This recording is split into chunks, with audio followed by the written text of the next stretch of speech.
welcome to the next lecture of People Manager Training. I'm actually really excited about this one.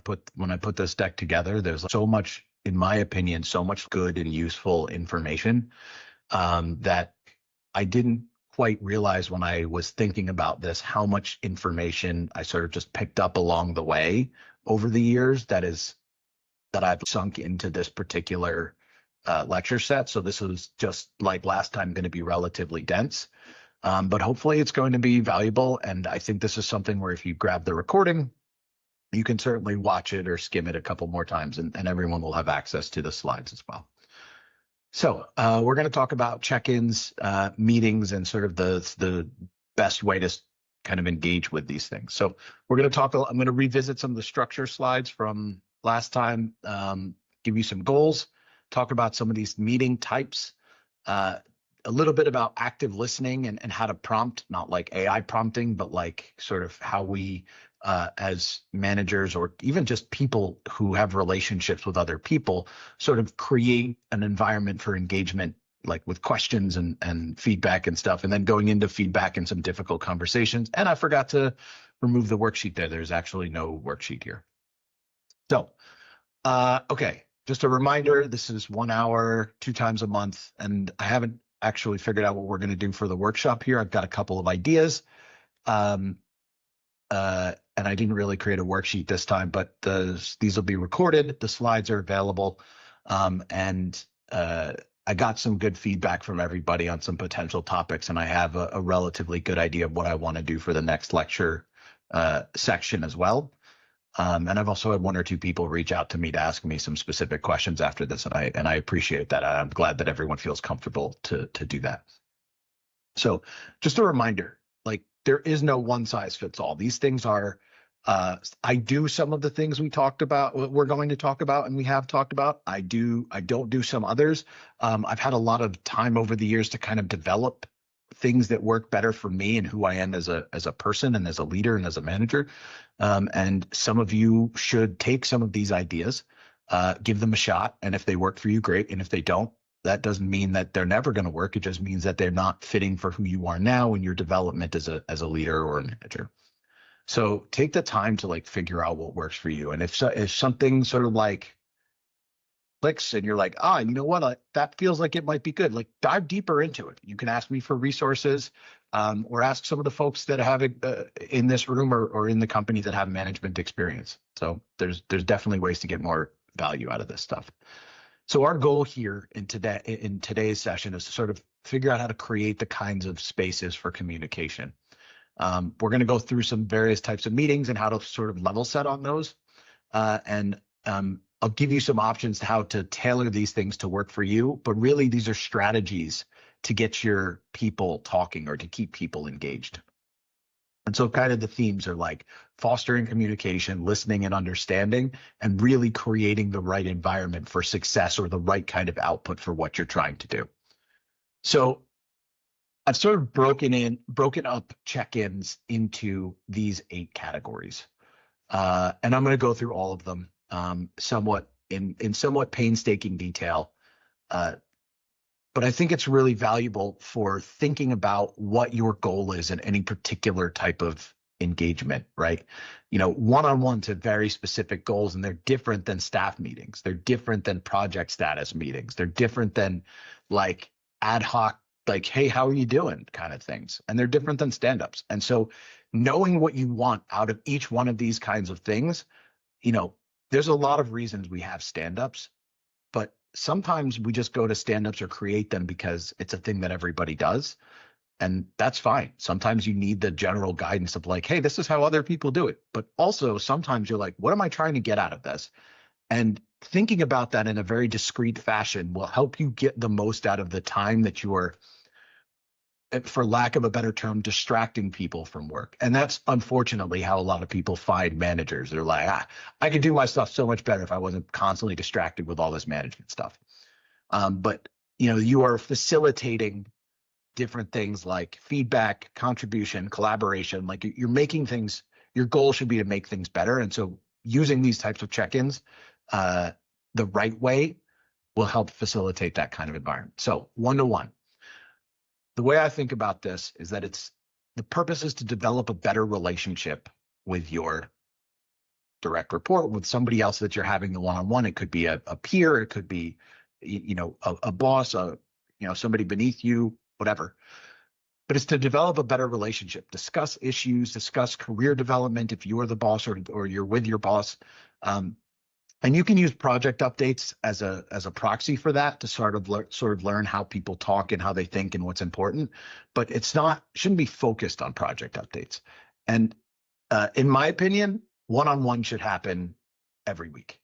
Like if you're a manager with your team, one-on-one should happen every week, and they should be private. And private meaning it's just the two of you, and the conversation should be generally open-ended about that individual, not you. If you're the manager, it is not about you. So like this is something that I feel really strongly about. I do everything I can to not skip one-on-ones, and I try not to change the time as well, because I want everybody with whom I have a one-on-one to understand that 30 minutes, 1 hour, whatever it is their time.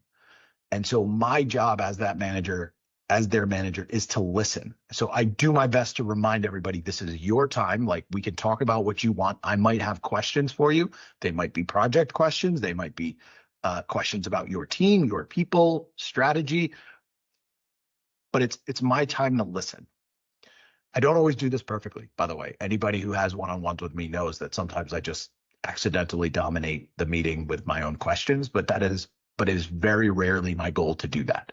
So I do not skip one-on-ones. And if you need some sample questions, like, hey, what's on your mind? Like, what's top of mind for you? What are you focused on? What are the biggest challenges you're currently facing? And one of the reasons I have how are you really doing on here is because, we all get asked, how are you doing, a lot. And you can do the American response, which is, how are you doing? Good. How are you doing? Good. And now you've gotten nowhere, right?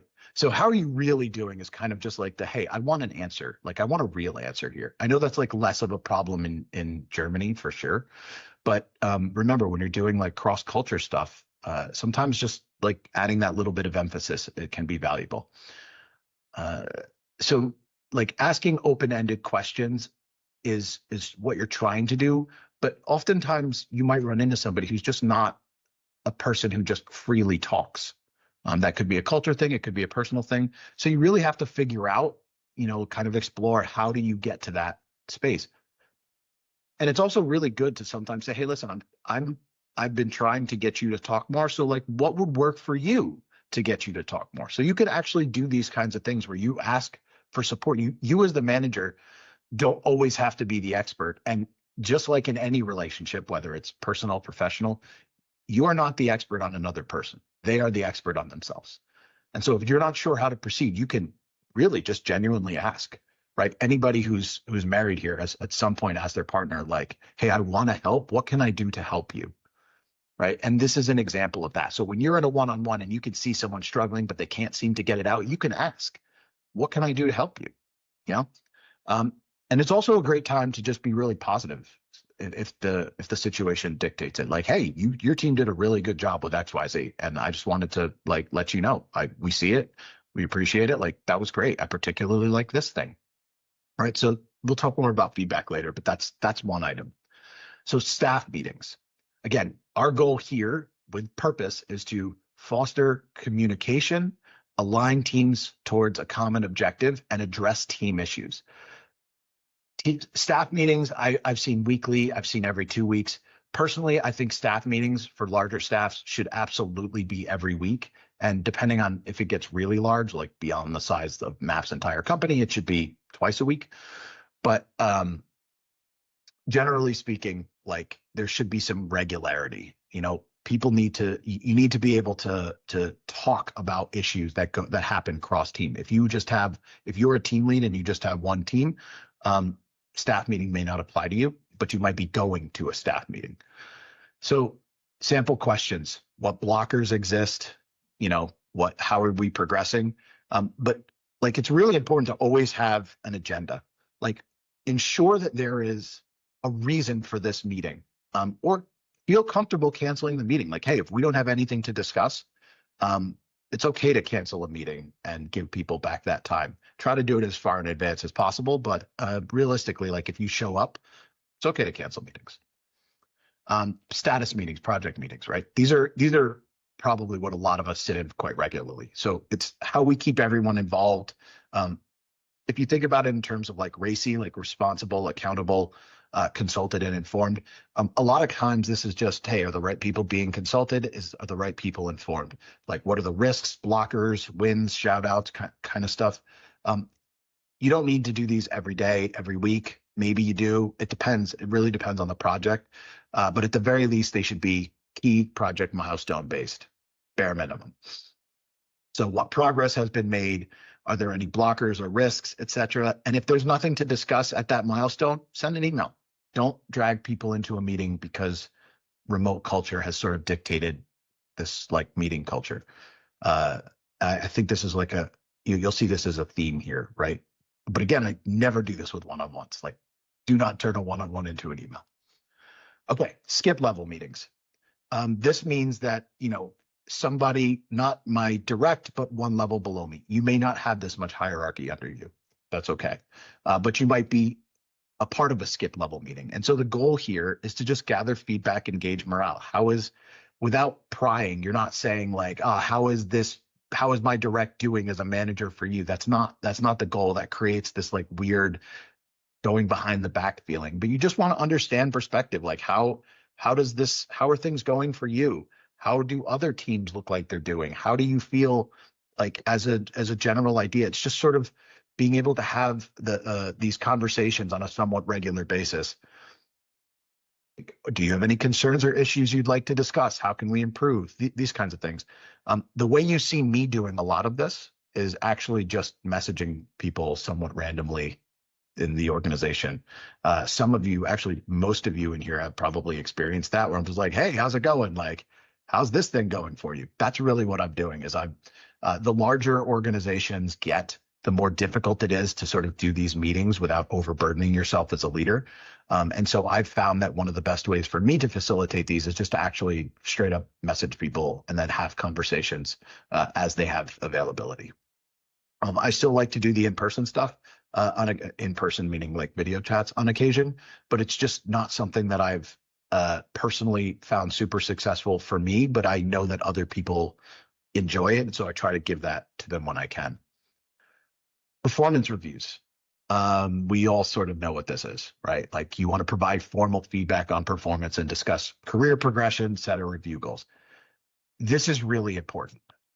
If you are in a performance review and there is a surprise in any way, your manager does not do a good job. Or if you surprise someone, then you did not do a good job of communicating things. Feedback and improvement should be given very consistently in the one-on-ones. Now, there are certainly times, and this has happened to me, where you give somebody feedback that you've been saying every week or every couple of weeks, and they're like, what? You've never said that before. That's when we all as managers and leaders have to say, okay, like, I'm glad you're hearing me now. I have said this on, X number of occasions, but let's put that aside and figure out how we can improve, right? That should be the goal, is like consistently trying to create improvement, not like, why weren't you listening to me? So when I do performance reviews, I actually really like to ask people, like, how do you think I did? And what do you believe I think about your performance? Because I think this is all like really important concepts, like to check if we are on the same page about communication, about performance, and really just like about how things are going in general. Asking people in which areas they think they can improve is valuable. It's incredible. It's one of these things that like really tests the self-awareness of individuals. And I find that people who are not managers or not self-critical don't really do well with answering this question. Managers who are not self-critical obviously don't, or self-critiquing or self-aware, don't often do very well with this question. But for me, I think about this a lot. Like I want to be able to be better, and I want other people to be better. So it's not only how can I improve, but how can I help others improve? So when I say, in which areas do you think you can improve? I'm often saying, okay, that is also a question for me of like, how can I support this individual when I'm giving them feedback or helping them get towards their goals? Ad hoc check-ins. So sometimes it's, hey, let's just jump on a call real quick and talk. How you doing? Like, what's the status of this project? Like, hey, we've got a bug. Let's elevate it. Like, we need to talk about this now.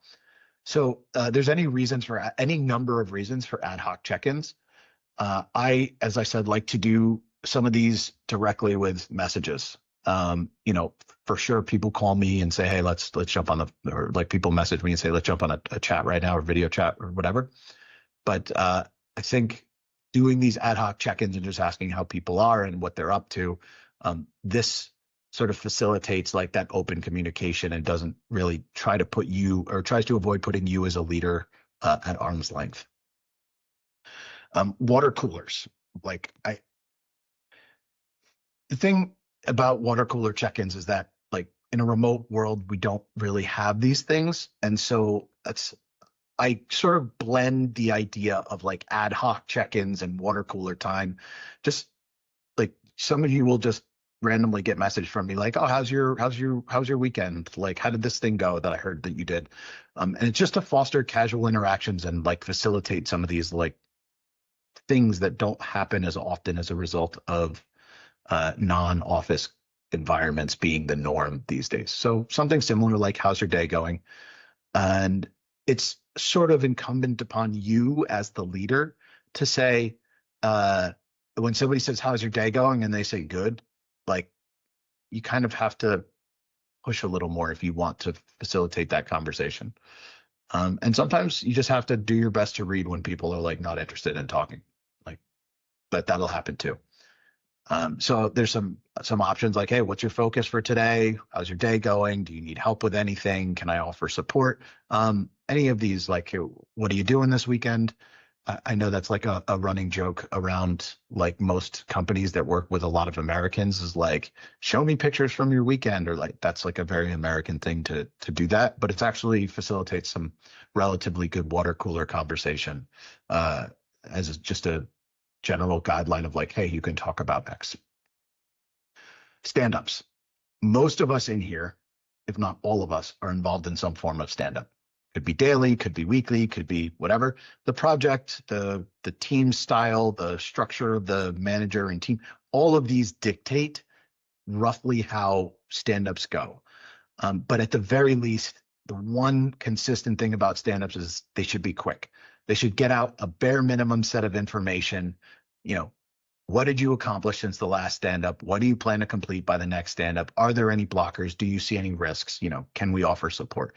They should be, very, very quick, not so quick that you don't get the right amount of information out. And that's sort of a feeling between teams and people who are involved, but aligning that kind of thing to make sure that, we're not spending 30, 40, 60 minutes in a stand-up is a good thing to keep in mind. So, as I said throughout this, and I want to reiterate, like, don't be afraid to cancel meetings if there's nothing to discuss.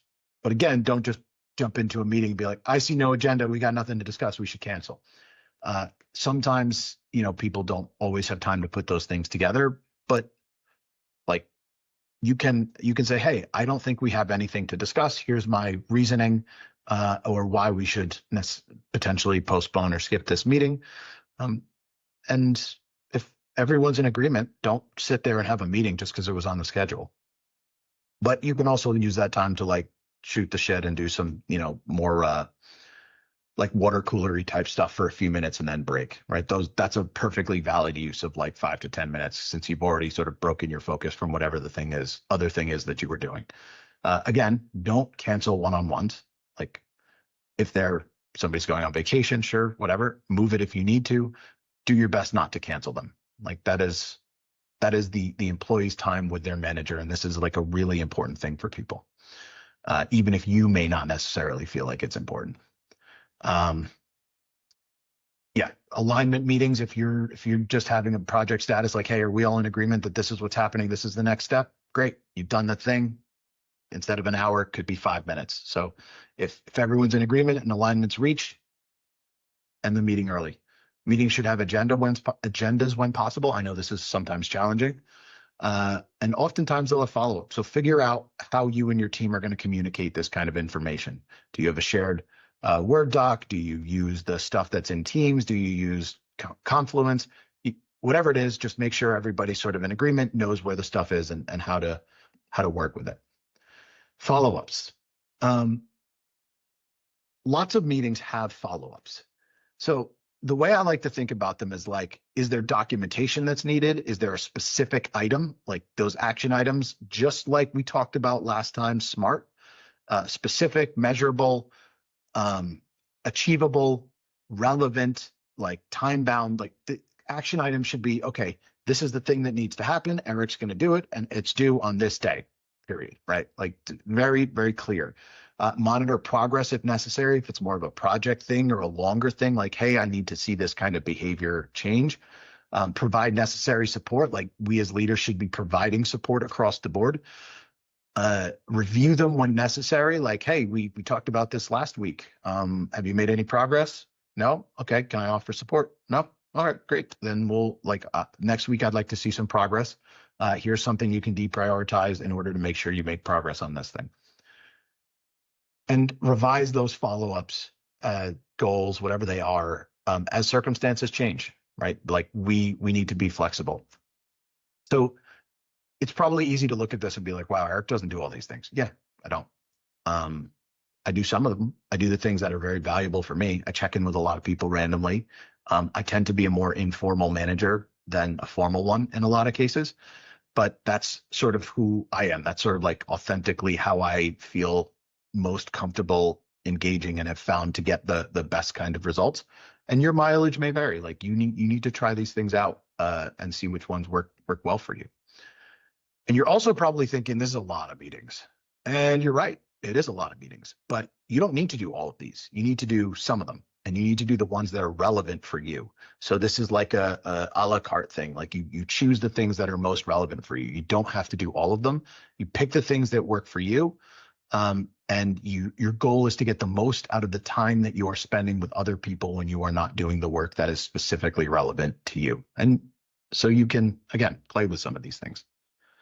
So if you're in a meeting, like there's a lot of ways to ensure that you and other people are getting the most out of it. So I want to spend a few minutes and talk about active listening.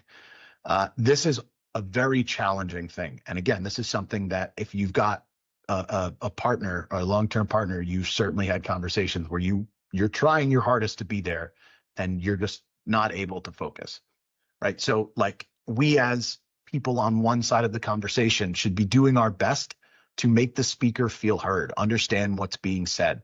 So here's some things that you can do, right? Some of these will work, some of these won't. Nonverbal cues, nodding, maintaining eye contact.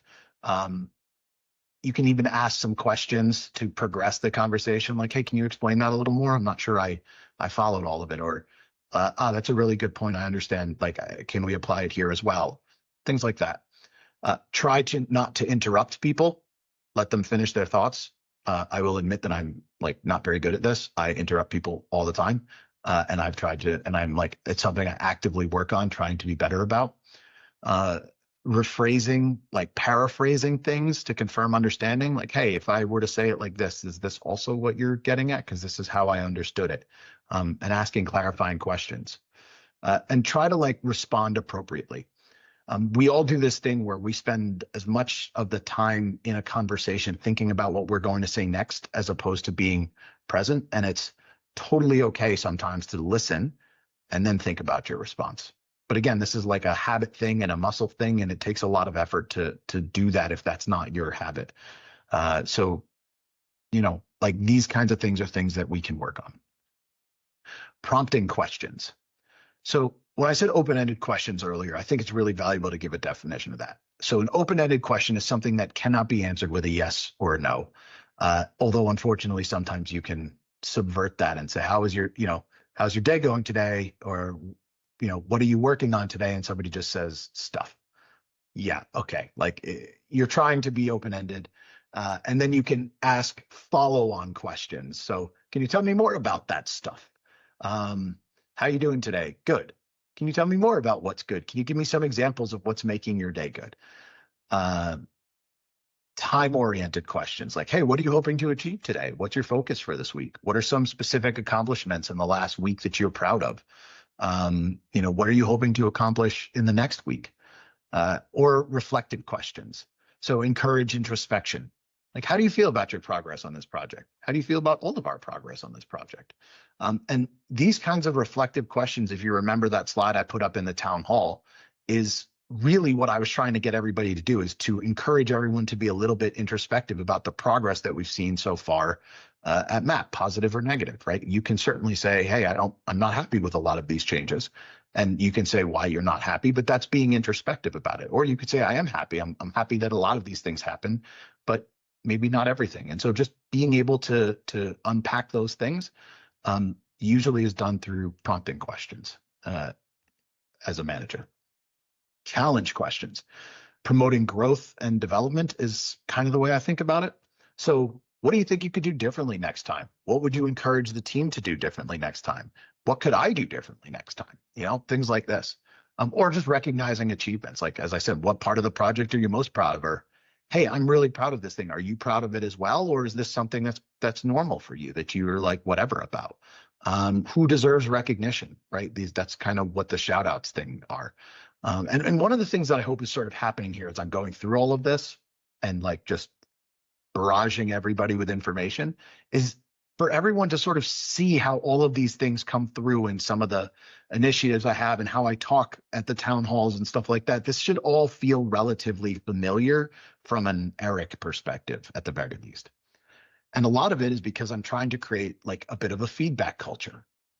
So, I want feedback to happen in all directions. I want people to give me feedback if you're an individual contributor or if you're, a leader in the organization.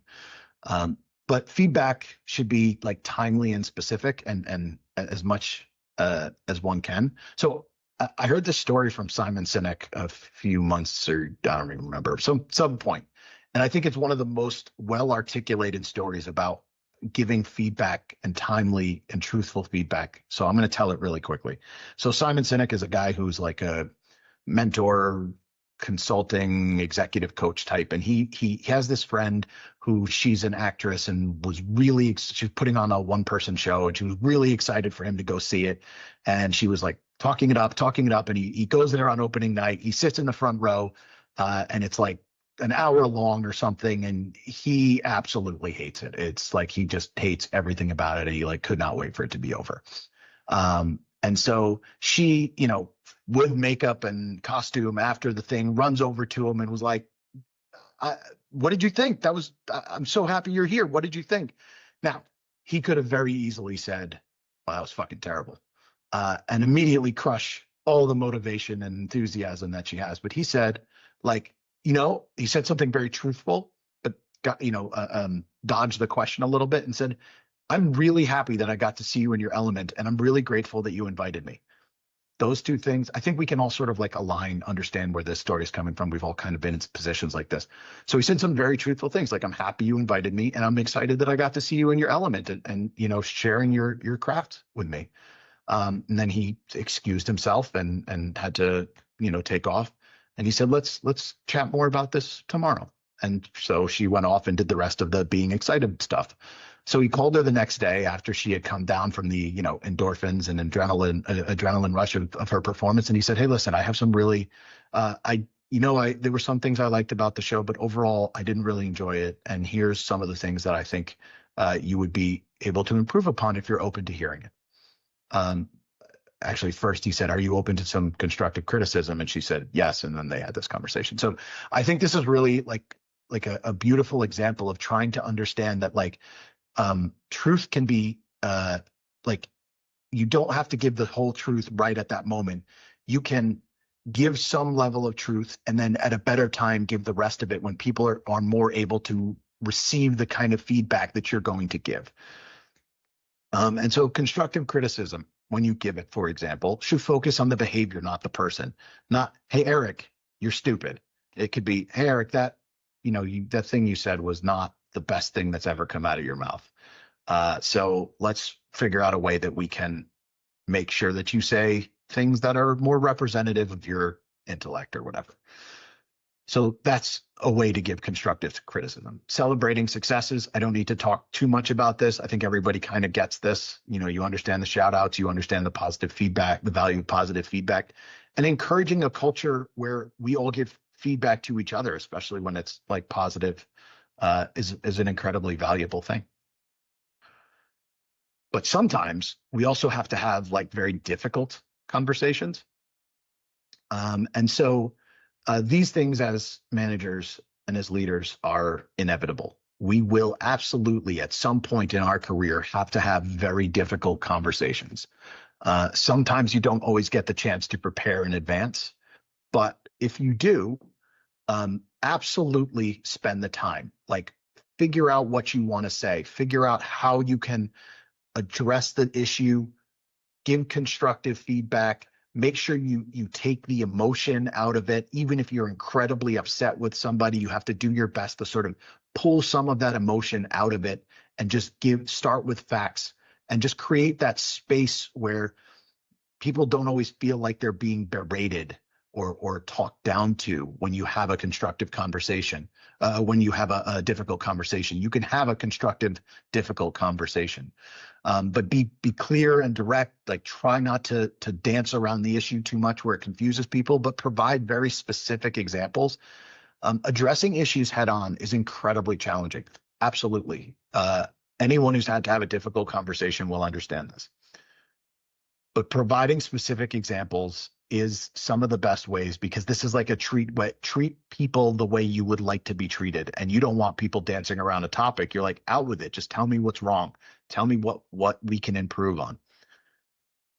And so when you do this, you have to do things. You don't have to. I think it's probably best to listen and empathize. But you should really try to validate people's feeling, because sometimes people do something wrong and you have to have a hard conversation with them and they already feel bad about it.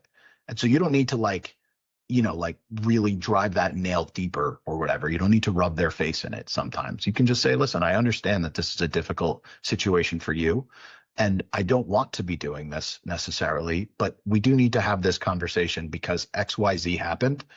And like, I know it's not easy. So let's talk about how we can improve, and then give them the opportunity to share their perspective. Sometimes that individual's perspective, if the particular event is very bad or egregious, sometimes their perspective may not matter. But giving people the ability to share their perspective will allow them to feel heard and maybe lighten the situation a little bit. Because sometimes, you may have to take some sort of action against somebody, or it be punitive or even just, like constructive criticism. Sometimes just letting people come with their point of view will make them feel more willing to accept a difficult criticism, a difficult, constructive change in their behavior. And so the last part of that is to develop the plan and offer your support. And like very specifically, avoiding ultimatums, like do this or else almost never goes well. And anyone who's ever been in a romantic relationship will know that do this or else is probably not the way anybody enjoys being talked to. And the last important point I want to say on this is difficult conversations almost never go as expected. You can have a plan, you can think about it, you can prepare, you can make notes, you can create the safe space, you can be clear and direct, and they will almost never go as planned. So don't be worried when something like that happens. Just use that as like the time to say, okay, hey, this didn't go as planned, but let's figure out how we can improve next time. Okay. So this was, again, a very dense 35-ish minutes of information. And I believe that this kind of information is incredibly valuable for structuring the kinds of interactions we have with our people on a very regular basis. And it helps you think about what you want out of each conversation. So you're not just bugging people and people feel like, I got to talk to my manager about this, even if their manager is somebody you like. You can also, because every manager has somebody who manages them, you can also understand where somebody's coming from. Is this just a check-in? Yeah, okay, I can answer this really quickly. Or, hey, I don't have time to answer this now, but I'll get back to you. I know this is just a check-in and you want to know how I'm doing, so I'll get back to you in like an hour or two, right? These kinds of communication tricks are, in my opinion, quite valuable for like fostering the kind of open communication that's really valuable in teams. So figuring out what type it is, figuring out the right balance of things that work for you. And there's a lot of questions in here, like a lot of prompts that would really help get people talking. And I personally find some of these to be really valuable, and many of you have heard me ask them to you directly. Please feel free to listen to this multiple times. If you have any questions for me, you can feel free to ask them. But that's it for today. I will get back to y'all in 2 weeks when we go to do the workshop part of this. But thank you very much for your time. Feel free to listen to this again, share this with folks who were out today. And yeah, thank you.